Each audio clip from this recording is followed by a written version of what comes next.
Welcome students. Myself Neeru Gupta, Associate Professor, Department of Chemistry, Government MS College, Bikaner. बच्चों, हम BSc part 1 का first paper inorganic chemistry पढ़ रहे हैं। हम अपनी सेकेंड यूनिट में हैं और हमारा फर्स्ट चैप्टर केमिकल बॉन्डिंग का हमने कोवलेंट बॉन्ड से लास्ट अपने लेक्चर में ख़त्म किया है और आज हम इसका सेकेंड चैप्टर स्टार्ट कर रहे हैं और वो है मॉलिक्यूलर ऑर्बिटल थ्योरी अर्थात अणु कक्षक सिद्धांत। तो आज हम अणु कक्षक सिद्धांत का एक परिचय लेंगे और उस परिचय के बाद हमारे जो आगे के टॉपिक्स हैं वो हमारे लिए काफ़ी इजी हो जाएंगे। What is molecular orbital theory? आप अणु कक्षक सिद्धांत किसे कहते हैं? जो संयोजकता बंध सिद्धांत हमने अपने पिछले लेक्चर्स में पढ़ा है उसको स्पष्ट करने के लिए, उसको क्लियर करने के लिए या उसकी कमियां दूर करने के लिए हुंड और मुलिकन ने 1932 में अणु कक्षक सिद्धांत या मॉलिक्यूलर ऑर्बिटल थ्योरी का प्रतिपादन किया और इसके आधार पर उन्होंने उन कोवलेंट बॉन्ड्स और मॉलिक्यूल्स को एक्सप्लेन किया जो वीबीटी या संयोजकता बंध सिद्धांत के द्वारा नहीं समझाए जा सकते थे। हम ये एक बार रिवाइज कर लेते हैं कि संयोजकता बंध सिद्धांत के आधार पर क्या चीज़ें समझाई जा सकती थी और क्या नहीं। अकॉर्डिंग टू वीबीटी या संयोजकता बंध सिद्धांत के अनुसार हम जानते हैं कि एटॉमिक ऑर्बिटल्स का अतिव्यापन होता है और कोवेलेंट बॉन्ड बनता है और इस मॉलिक्यूल में जो केंद्रीय परमाणु है वो अन्य परमाणुओं से एक या एक से ज़्यादा इलेक्ट्रॉन युग्मों द्वारा बंधित होता है और इस प्रकार बंध में निर्माण में हिस्सा लेने वाले जो इलेक्ट्रॉन्स होते हैं वो अपनी पहचान को खो देते हैं, लेकिन परमाणु की कुछ सीमा तक पहचान बनी रहती है। बट एमओटी के अनुसार बंध निर्माण के पश्चात परमाणु की पहचान ख़त्म हो जाती है। अर्थात हम ये कह सकते हैं कि जब मॉलिक्यूल बनता है तो एटॉमिक ऑर्बिटल्स की आइडेंटिटी या उनकी पहचान समाप्त हो जाएगी और अणु में उपस्थित सभी परमाणुओं के कक्षक मिलकर मॉलिक्यूलर ऑर्बिटल या आणविक कक्षक बना लेंगे।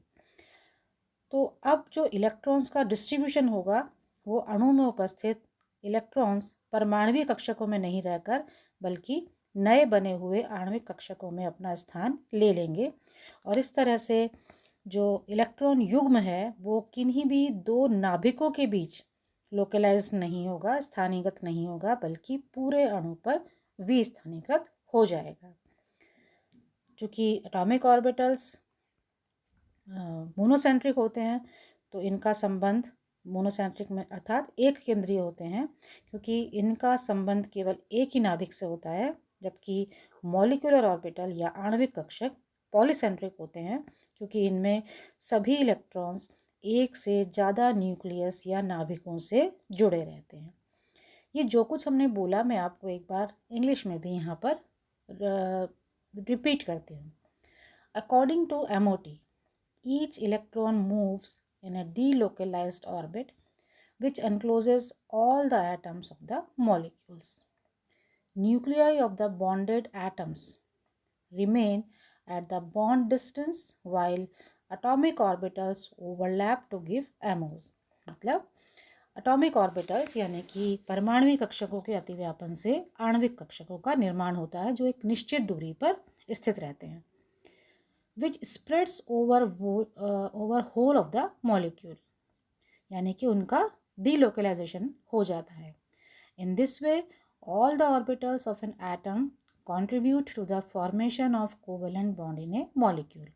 अर्थात जितने भी कक्षक हैं वो सभी मॉलिक्यूल अर्थात अणु में सहसंयोजक बंध बनाने में अपना योगदान देते हैं।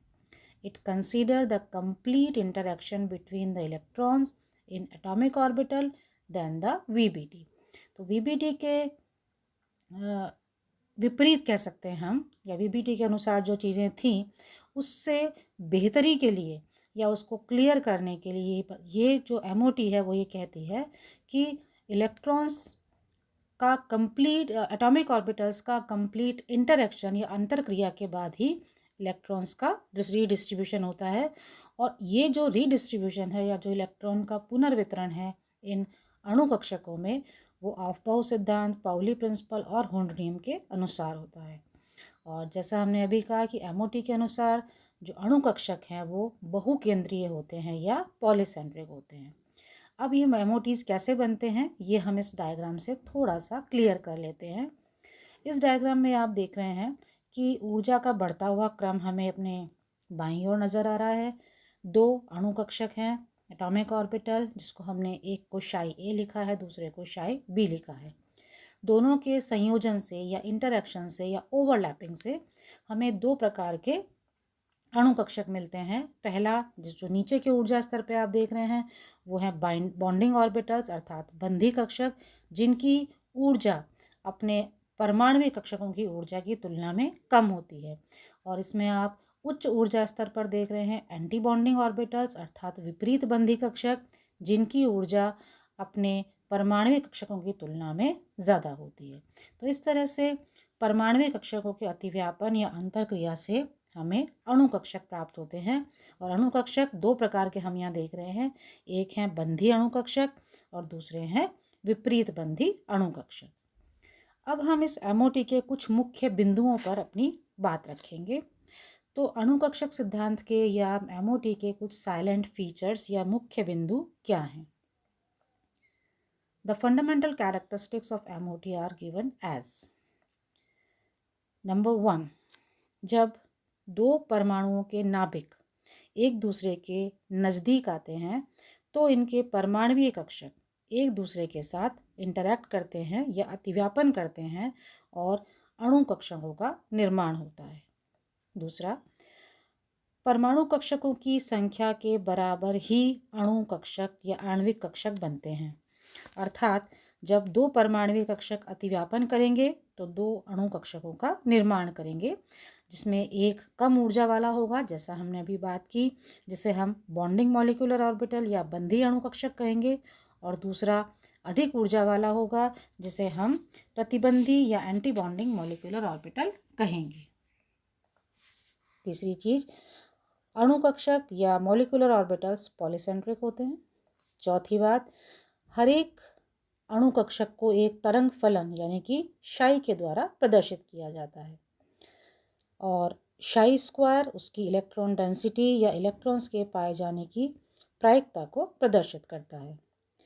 प्रत्येक आणविक तरंग फलन यानी कि शाई के संगत एक निश्चित ऊर्जा का मान होता है और अणु की कुल ऊर्जा अणु कक्षकों में अलग अलग इलेक्ट्रॉन्स की ऊर्जा के योग के बराबर होती है।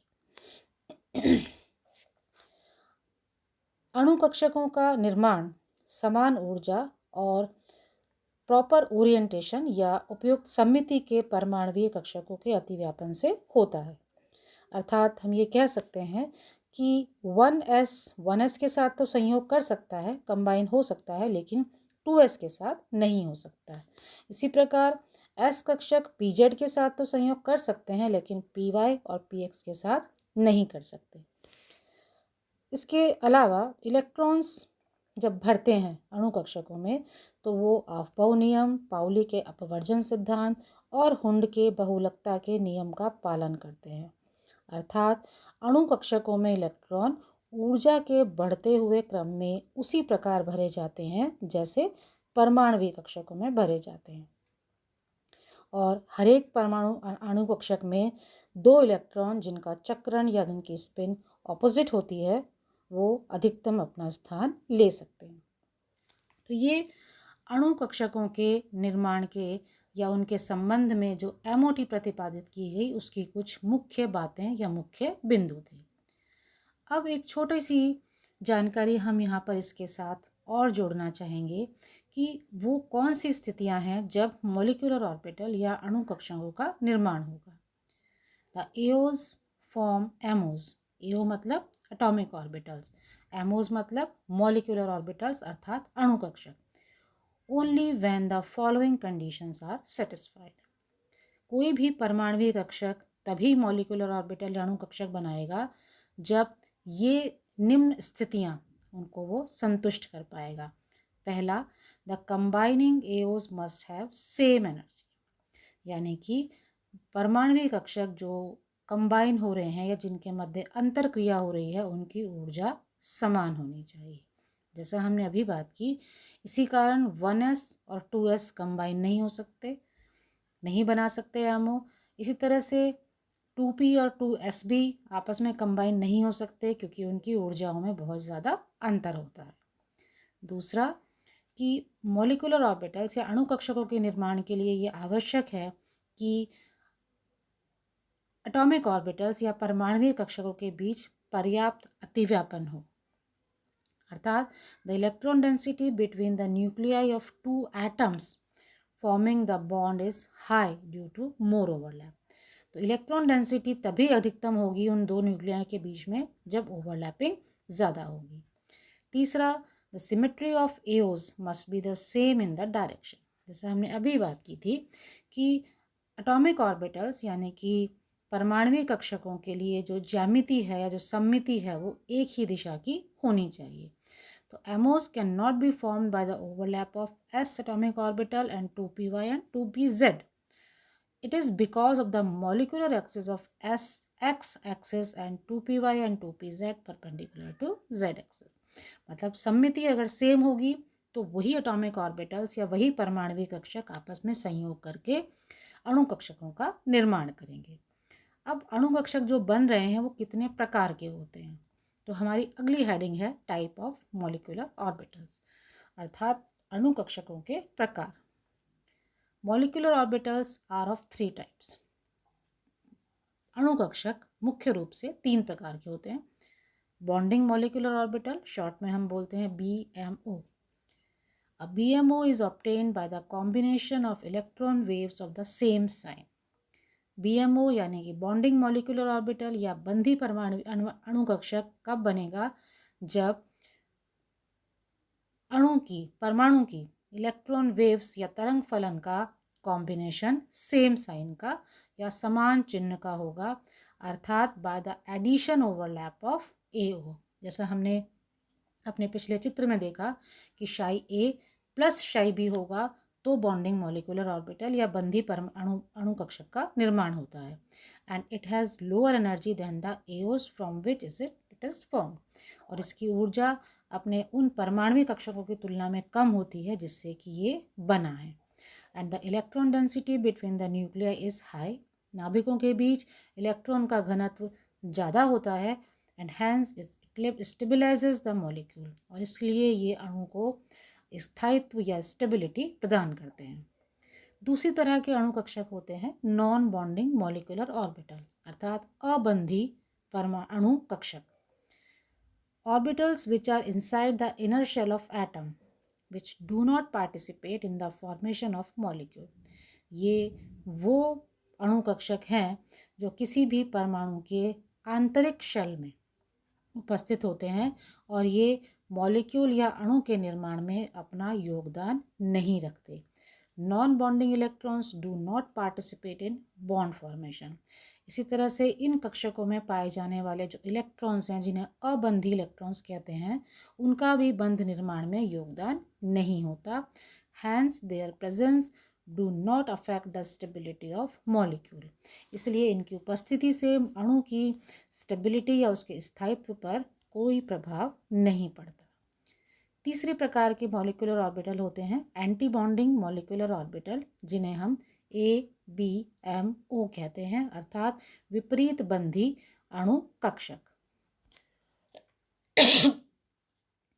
ये कब बनते हैं, जब इलेक्ट्रॉन वेव्स का साइन ऑपोजिट हो जाता है, अर्थात एटॉमिक ऑर्बिटल्स के वेव फंक्शन के सब्ट्रैक्शन से या उनके माइनस से ये मॉलिक्यूलर ऑर्बिटल्स बनते हैं।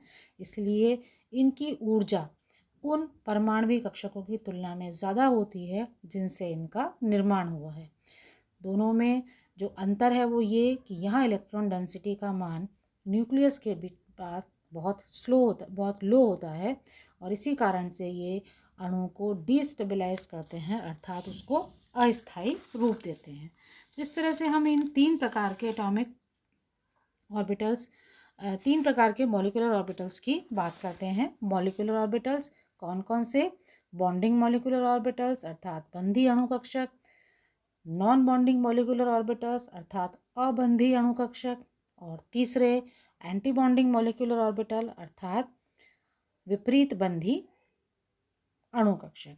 तो इस तरह से 3 प्रकार के मॉलिक्यूलर ऑर्बिटल्स हमें प्राप्त होते हैं। So according to molecular orbital theory, molecular orbital theory क्या कहती है? मॉलिक्यूलर ऑर्बिटल्स कैसे बनते हैं? मॉलिक्यूलर ऑर्बिटल थ्योरी की मुख्य क्या बिंदु हैं? और कितनी तरह के मॉलिक्यूलर ऑर्बिटल या अणु कक्षक होते हैं? ये हमारे इस आज के लेक्चर का मुख्य भाग रहा। अब हम अपने अगले लेक्चर में इसी टॉपिक को आगे कंटिन्यू करेंगे। तब तक के लिए आप सभी का बहुत बहुत धन्यवाद।